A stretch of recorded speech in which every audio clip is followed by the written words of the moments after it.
Salam jumpa kembali lagi dengan saya petani porang Mbah Jenggot Kuamang Kuning. Posisi saya sedang di rumah. Alhamdulillah pada sore hari ini saya ada kedatangan tamu dari yang satu dari 9, yang satu dari 10. Perkenalkan diri, nama saya Hendra Heriana yang biasa dipanggil Pak Ade dari unit 9. Kemudian ini rekan saya, silakan memperkenalkan diri. Halo, perkenalkan nama saya Sukisno alias Pak Kelangsing dari unit 10. Alhamdulillah pada kesempatan ini saya sedang bertamu di rumahnya Bapak Jenggot. Kami sengaja bertandang ke sini dengan rekan saya untuk melihat-lihat nanti di lahan tentang tanaman porang yang milik Mbah Jenggot. Sampai jumpa lagi nanti di lahan. Salam Mbah Jenggot. Salam jumpa lagi saudara. Sore hari ini kita sudah ke lahan, sudah sampai tadi. Alhamdulillah ini saudara-saudara saya, kawan-kawan saya, sama-sama petani porang, juga ada sedikit mau cerita. Mudah-mudahan ada manfaat bagi seluruh penonton yang akhirnya nanti bisa sama-sama nanam, sama-sama sukses, sama-sama berhasil. Selamat sore, assalamualaikum warahmatullahi wabarakatuh. Saya sekarang posisi berada di kebun porang Mbah Jenggot, dimana pada kesempatan hari ini saya mau menyampaikan beberapa hal khususnya untuk kawan-kawan petani yang sudah menanam ataupun ada perencanaan untuk menanam porang. Jadi saya sendiri pada sore hari ini sengaja ini membawa oleh-oleh dari unit 9, di mana ada porang tanaman punya saya sendiri itu. Nah, ini udah menjadi umbi.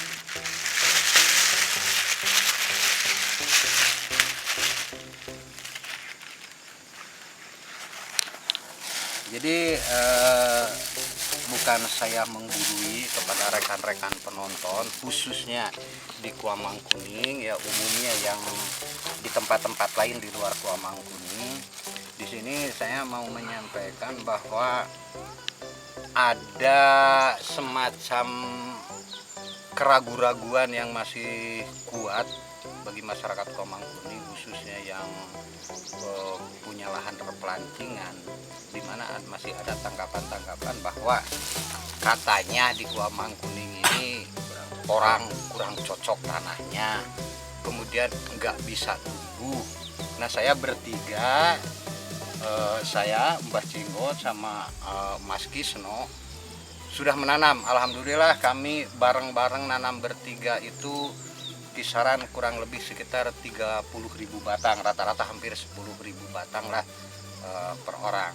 Di sini saya mungkin yang lebih duluan tumbuh awalnya, nanamnya juga jadi sepertinya lebih duluan, soalnya punya saya udah ada yang durman kan gitu. Walaupun ya sedikit dipaksanya karena untuk memperlihatkan kepada rekan-rekan semua bahwa betul kalau yang sudah ditanam itu ada buktinya. Jadi bukan mitos ini, bukan mitos, bahwa ini perlu saudara-saudara ketahui sebagai petani sama petani bahwa umbi yang sebesar ini bobotnya 1 kilo. Dimana yang saya tanam pada waktu itu biji kataknya sebesar kelereng ini. Jadi umur dia ini adalah 6 bulan, masuk sekarang 6 bulan. Ini posisi masih di tanah, tapi saya gali tadi untuk pembuktian aja. Jadi biji katak yang ukuran gini, yang kisaran kalau khusus yang seperti ini adalah jumlahnya sekitar 500 biji per kilogram. Sekarang menjadi 1 biji per kilo, 1 biji 1 kilo gitu. Jadi kalau diambil rata-rata misalkan di tanah yang terposisi subur berarti 1 kilo itu bisa jadi 500 kilo gitu ya. Jadi jumlahnya begini. Kemudian yang kedua, ini saya kasih juga contoh. Ini adalah ditanam dari umbi, bibit umbi asalnya. Umbinya ini bibit umbi bukan katak. Walaupun ada biji katak juga yang sebesar umbi gitu. Nah, ini dari bibit umbi, 1 musim ditanam. Kalau kita rawat dan posisi subur bisa menghasilkan sebesar ini. Artinya kalau disimpan ini kelipatannya sangat banyak sekali gitu. Ini bobotnya 2 kilo 7 on. Hampir 3 kilo. Ini belum sampai akhir musim gitu. Jadi diambil paksa lah gitu, belum sampai akhir musim. Jadi asalnya ini sebesar telur. Sekarang menjadi sebesar apa ya? Telur gajah. Telur gajah gitu. Jadi makanya di sini bagi rekan-rekan semua tidak usah diragukan lagi kalau memang yang berminat untuk nanam porang khususnya di wilayah Kuamangkuning, kami bertiga ini sudah membuktikan.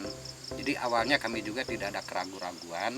Kemudian yang perlu digarisbawahi bahwa masalah penjualan, alhamdulillah kami kemarin juga udah kedatangan tamu dari Rimbo Bujang.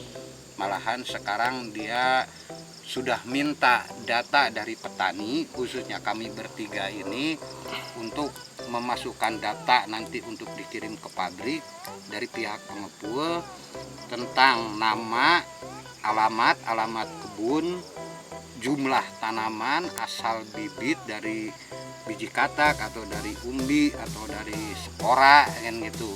Jadi nanti kalau sudah kita terkirim, otomatis kan kita tinggal pelaporan kapan kita panen. Jadi kami juga mungkin untuk musim ini pada mulai bulan 6, 7, 8 lah kisarannya, mudah-mudahan ada izin Allah lah akan panen dan akan kita jual untuk tahap pertama. Nah, kan gitu. Jadi saya menekankan di sini untuk tidak ada keraguan lagi. Jadi sekarang mah tinggal niat. Kenapa dikatakan tidak ada keraguan? Sebab kita ini udah memberikan fakta kan gitu, udah memberikan fakta seperti inilah adanya gitu. Dari yang kecil segini jadi segini katak, dari umbi segede gini bisa jadi segini. Nah, kemudian untuk selanjutnya kami bertiga ini juga insya Allah siap memfasilitasi. Bukan sok pintar kami bertiga, tapi kalau ada yang perlu bertanya tentang penanaman porang dan lain sebagainya, saya juga siap. Kemudian untuk lanjutannya bagi yang mungkin minat nanam masih kesusahan daripada dari mana saya beli bibit itu.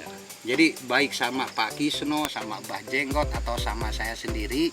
Jadi kami juga siap untuk memfasilitasi pengadaan bibit sampai pada penjualan hasil nantinya kan gitu. Jadi jangan bertanya lagi nanti bibit dari mana atau kepada siapa jual. Kami bertiga siap gitu. Jadi nggak usah ada keraguan. Terus pemanfaatan lahan replanting itu saya anggap sangat penting. Kenapa? Ketika lahan replanting otomatis pendapatan petani dari hasil sawit kan terhenti. Kalau kita nanam porang ini sampai sawit berbuah itu kisarannya 4 musim. 4 musim bisa kita panen dengan catatan kita tanam dari umbi. Tapi kalau nanam dari biji katak, kalau lahan kurang subur itu belum bisa panen 1 musim. Masih karena pabrik nerima kan di bawah 8 on. Di atas 8 on, di bawah 8 on masih bisa kita tanam. Tapi alhamdulillah kalau dari katak segede gini sekarang menghasilkan umbi segede gini kita udah bisa jual 1 musim gitu. Udah bisa jual. Kemudian pabrik juga menyampaikan bahwa masalah harga nanti ditentukan kemudian di saat transaksi. Jadi belum bisa dia mengatakan untuk beli 2-3 bulan kemudian harga sekarang, nggak bisa gitu. Karena kadar air juga menentukan. Kalau masih musim hujan kan harga biasanya masih di bawah gitu. Tapi nanti kalau panen musim kemarau karena kadar air di dalam porang ini sudah menyusut, biasanya harga lebih bagus gitu. Nah, jadi mungkin itu yang saya sampaikan. Terima kasih. Assalamualaikum warahmatullahi wabarakatuh.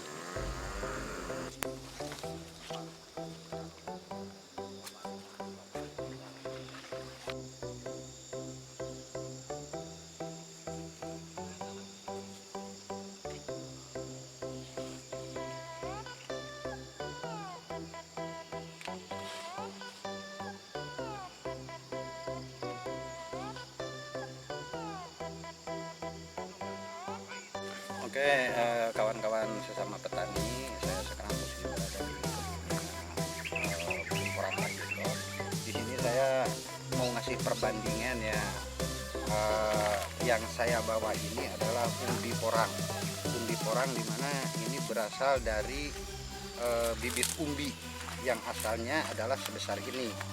Sekarang satu musim umur 5 sampai 6 bulan udah bisa menjadi sebesar ini. Kebetulan di sini di kebun Barjenggot ini sangat bagus-bagus sekali tanaman porangnya.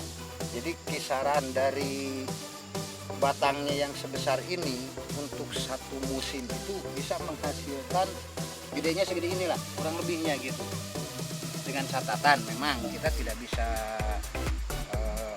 terlepas daripada kesuburan tanah gitu kan. Jadi tidak bisa kita samakan tanah yang subur dengan yang tidak subur gitu. Tapi alhamdulillah ini kebetulan saya perhatikan tanahnya cukup bagus sekali gitu. Jadi mudah-mudahan yang ini juga kawan-kawan yang ini kebetulan ini juga ditanam dari bibit umbi bisa tercapai target minimal 2,5 kilo sampai 4 kilo satu musim. Ya mungkin itu yang bisa saya sampaikan. Terima kasih. Oke rekan-rekan sesama petani, kita lanjutkan daripada yang tadi, di mana yang tadi kita perlihatkan adalah umbi yang berasal dari bibit umbi. Sekarang saya perlihatkan umbi satu musim yang berasal dari biji katak. Ini bisa kita lihat sendiri nih. Dari biji katak sebesar kelereng sekarang bisa menghasilkan 1 kilogram umbi. Jadi perbandingannya sudah sangat banyak sekali ya. Jadi dari biji katak yang ukurannya 500 biji per kilogram sekarang menjadi 1 biji 1 kilo, di mana kebetulan ini di sini tanaman Barjenggot ini semua dari biji katak ini. Jadi yang saya ambil ini yang sudah durman ya kisarannya seperti ini batangnya. Jadi awal dari ini juga ya sama-sama kita harapkan bahwa bisa menghasilkan umbinya yang sebesar ini gitu. Kita mengharapkan sekali. Jadi itulah perbandingan yang pada dasarnya untuk menghilangkan keraguan-raguan daripada rekan-rekan petani, terutama petani yang punya rencana untuk menanam. Jadi jangan lagi hilangkanlah keraguan, sekarang tinggal niatnya aja gitu. Niatnya aja, masalah pengadaan bibit dan lain sebagainya, insya Allah kami bertiga bisa membantu, termasuk ya sedikit pengetahuan yang kami punya berdasarkan pengalaman yang ada selama ini. Demikian, wassalamualaikum warahmatullahi wabarakatuh.